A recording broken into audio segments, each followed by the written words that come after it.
सभापति जी।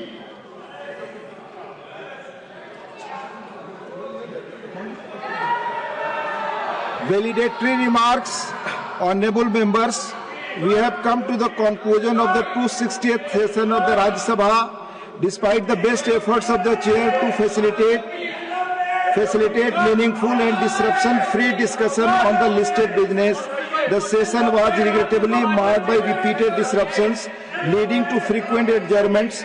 This not only resulted in the loss of precious parliamentary time, but also deprived us the opportunity to deliberate upon several matters of public importance.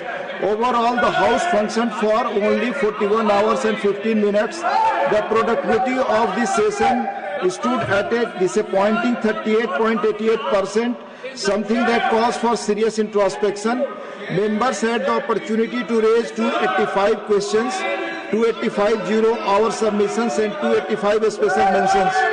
However, only 14 questions, 7 zero-hour submissions and 61 special mentions could actually be taken up. While these contributions are of value, they represent only a fraction of what this august House is capable of achieving when it functions to its full potential.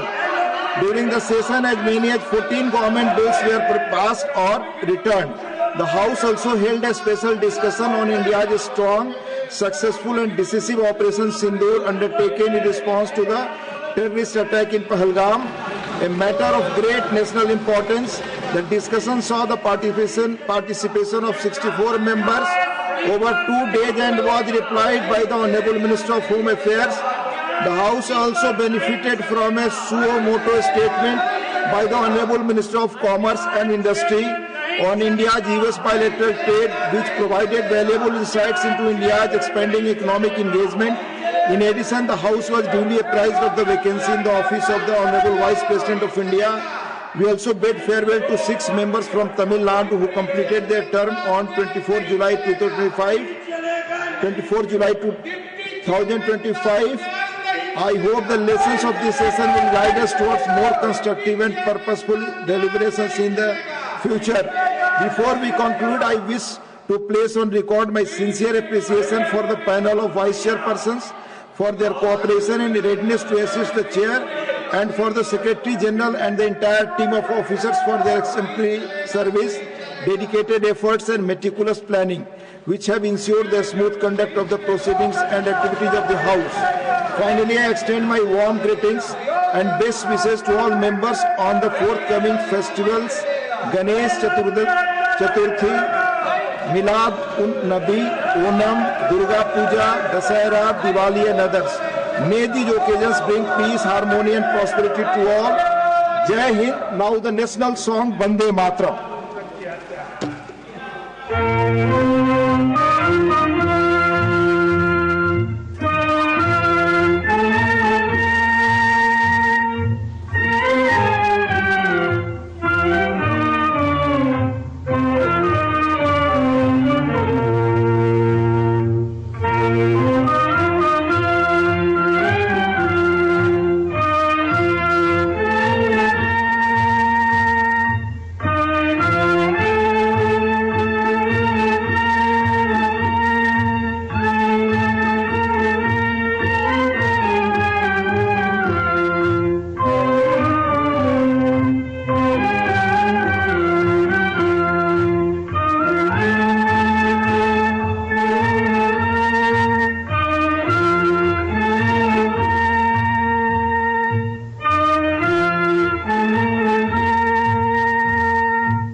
The House stands adjourned, signed I.